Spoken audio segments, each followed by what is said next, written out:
మత్స్యకారులకు అండగా నిలిచింది టీడీపీనే. ఏపీ హోంమంత్రి అనిత అనకాపల్లి జిల్లా నక్కపల్లి మండలంలోని రాజయ్యపేట గ్రామంలో బల్క్ డ్రగ్ పార్క్ నిర్మాణానికి వ్యతిరేకంగా 16 రోజులుగా జరుగుతున్న ధర్నా నేపథ్యంలో హోంమంత్రి మంగళపూడి అనిత సోమవారం సాయంత్రం నక్కపల్లిలోని తన నివాసంలో మీడియాతో మాట్లాడారు. హెటిరో కంపెనీ కారణంగా రాజయ్యపేట ప్రజలు ఇబ్బందులు పడ్డారు.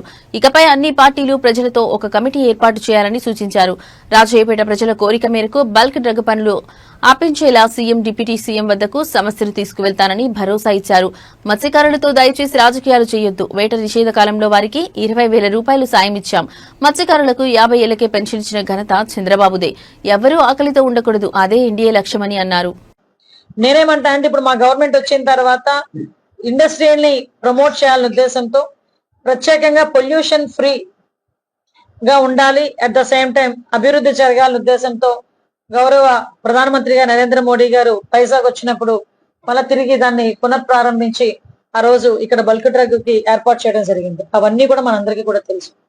అయితే విషయం ఏంటంటే కొంతమంది దీని వల్ల జరిగే నష్టాలు వాళ్ళకి వివరించడంలో కానీ లేకపోతే వాళ్ళ లాభాలు వివరించడంలో కానీ వాట్ ఎవర్ ఇట్ మేబీ ఏం జరిగినా రాజీపేట గ్రామస్తులకి కొంత అపనమ్మకం అన్నది ఏర్పడింది. వాళ్ళ అపనమ్మకం ఏర్పడడంలో వాళ్ళ తప్పు అని నేనేం చెప్పట్లేదు. ఎందుకంటే అక్కడ హెటిరో కంపెనీ వల్ల వాళ్ళు చాలా ఇబ్బందులు పడ్డారు. లాస్ట్ అపోజిషన్ పార్టీలో ఉండేటప్పుడు కూడా వాళ్ళు ఏదో పైప్ లైన్ విషయంలో దగ్గర 200 రోజులు ధర్నా చేసిన పరిస్థితి కూడా తెలుసు. ఆ టైంలో నేను కూడా వెళ్ళి వాళ్ళకి అక్కడ సంఘీభావం చెప్పిన పరిస్థితి కూడా ఉంది.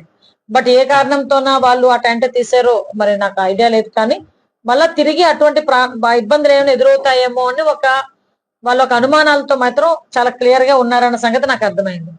నేను దానికి సంబంధించి ఈ రోజు వాళ్ళతో మాట్లాడేటప్పుడు కూడా చాలా క్లియర్ గా నేను అక్కడున్న వాళ్ళందరికీ కూడా నేను ఒకటే కోరుకున్నా, అమ్మ మీరందరూ కూడా సమస్య చెప్పారు, ఈ సమస్యని పరిష్కరించాలి అనుకుంటే డెఫినెట్ గా మీరందరూ కూడా ఒక కమిటీకి అందరూ రాలేరు కాబట్టి కొంతమంది కమిటీ ఆల్ పార్టీస్ నుంచి, నేను పార్టీలకు సంబంధం లేదు కూడా ఏం అవసరం లేదు, నా నియోజకవర్గంలో నా గ్రామంలో నేను చాలా నా కుటుంబంలో ఉన్నట్టుగా నేను ఫీల్ అవుతాను.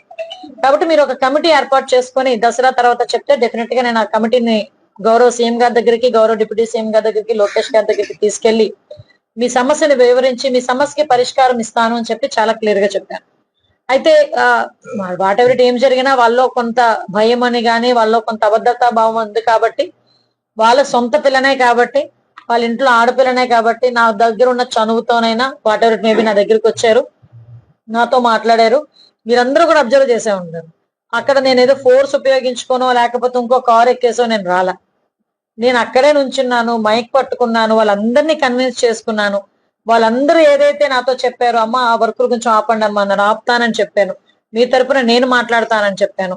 నేను ఆల్రెడీ ఆ పరిస్థితులు ఆ పొజిషన్ లో ఆల్రెడీ నేను ఇప్పుడు అధిష్టానంతో మాట్లాడే పరిస్థితి కూడా ఈరోజు తీసుకొచ్చుకున్నాను. సమయంలో 10,000 రూపాయలున్న ఆ 10,000 రూపాయలని 20,000 రూపాయలు చేయడానికి గల కారణం కూడా మీకు చెప్తాను.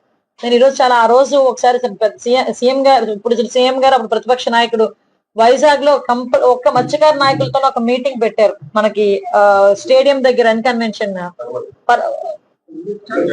కన్వెన్షన్ సెంటర్ పెట్టినప్పుడు ఆ రోజు మా కార్యకర్త సింహాద్రి ఆ రోజు సీఎం గారికి, సార్ ఇలా మాకు సరిపోవట్లేదంటే మాకు 20,000 రూపాయలు చేయాలని నోట్ చేసుకుని వెళ్ళాను.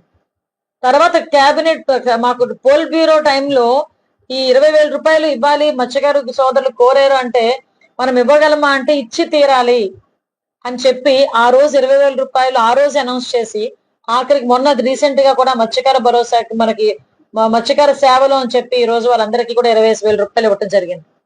ఈ రోజుకి కూడా మత్స్యకారులు సముద్రం మీదకి వెళ్తే వాళ్ళకి మనకి ఎల్ఈడి లైట్స్ గాని, మళ్ళా జియో ట్యాకింగ్ కి సంబంధించి వాళ్ళకి వే తెలియడానికి కూడా జియో ట్యాకింగ్ సంబంధించిన మిషన్స్ గాని ఇవన్నీ ఇచ్చింది గవర్నమెంట్. అప్పుడు తెలుగుదేశం పార్టీ గవర్నమెంట్, ఇప్పుడు ఎన్డీఏ గవర్నమెంట్. మీకు ఆ రోజు కూడా చాలా మంది మత్స్యకారులకి తొందరగా వాళ్ళు శక్తిని కోల్పోతారు సముద్రం మీదకి వెళ్తే అంటే వాళ్ళకి 50 సంవత్సరాలకే పెన్షన్ ఇచ్చిన ఘనత కూడా గౌరవ ముఖ్యమంత్రి చంద్రబాబు నాయుడు గారికి. అంటే మేము ఎందుకు ఇవన్నీ చెప్తున్నాం అంటే ఒక మత్స్యకారుల మీద మాకు గౌరవం ఉంది. మత్స్యకారులు అనేసరికి వాళ్ళకి కంపల్సరిగా మంచి చేయాలని తపనుంది. ఈ రోజు గవర్నమెంట్ కూడా దానికి చిత్తశుద్ధితో పనిచేస్తాము. మీకు ఒకటే ఉదాహరణ, మొన్న రీసెంట్ గా మనకి పిఠాపురం మన పవన్ కళ్యాణ్ గారి కాన్స్టిట్యున్సీలో ఉప్పాడ గ్రామస్తులు ఇలాగే రోడ్డు మీదకి వస్తే పవన్ కళ్యాణ్ గారే సాక్షాత్ ఉప ముఖ్యమంత్రి గారు బయటకు వచ్చి నేను ఒకసారి నాకు కొంచెం ఫీవర్, నేను వచ్చి మాట్లాడతానంటే ఆ రోజు అందరూ కూడా సహకరించారు. ఈ రోజు కూడా రాజేపేట గ్రామస్తుల వరకు అందరూ సహకరిస్తారు. రాజేపేట గ్రామస్తులు చాలా మంచివారు. వాళ్ళని బయట నుంచి వచ్చిన వాళ్ళు కొంతమంది రెచ్చగొట్టే ధోరణిలో వ్యవహరిస్తున్నారు. నేను అది కూడా మిమ్మల్ని చాలా హంబుల్ గా రిక్వెస్ట్ చేస్తున్నా, వద్దు అలాంటి పనులు. మీ స్వార్థానికో మీ రాజకీయాలు చేయాలంటే చాలా ప్లాట్ఫామ్స్ ఉన్నాయి. అంతేగాని అమాయకులైన రాజీపేట గ్రామస్తులతో అటువంటి రాజకీయాలు చెయ్యొద్దనే నేను చెప్తున్నా. నేను చాలా క్లియర్ గా ఈ రోజు కన్విన్స్ చేసుకున్నాను. వాళ్ళు చాలా ఫెరోషియస్ గా ఉన్నారు, చాలా కోపంలో ఉన్నారు.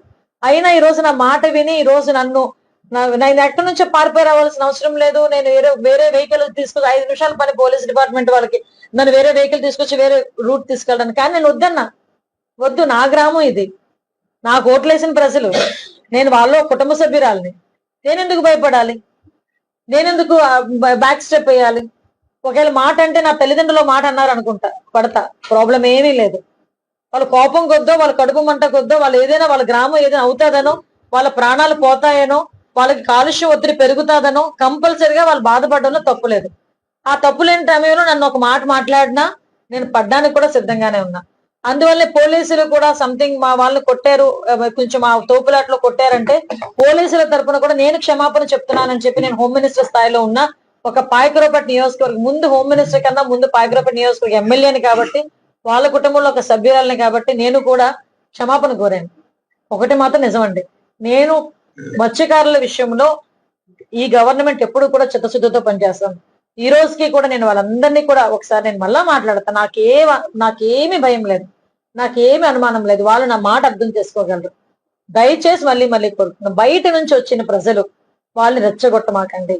వాళ్ళు తెలివైన వాళ్ళే, వాళ్ళకి వాళ్ళు రేపు పొద్దున మీరు రెచ్చగొట్టి బయటకు వెళ్ళిపోతే ఇబ్బందులు పడి మళ్ళా వాళ్ళు అనవసరంగా బతుకు తెరువు పోగొట్టుకునే పరిస్థితులు కూడా చాలా మట్టుకు వీళ్ళు చెప్పిన దానికి ఒక 5 మంది వస్తే కూర్చుంటే నేను తీసుకెళ్లే పరిస్థితి నుంచి రోజు కూడా వేట మానేసుకుని సెంటర్లో కూర్చొని వాళ్ళ జీవనోపాధి కూడా కోల్పోతున్నారు. దయచేసి నేను నా ఆశయం ఒకటే,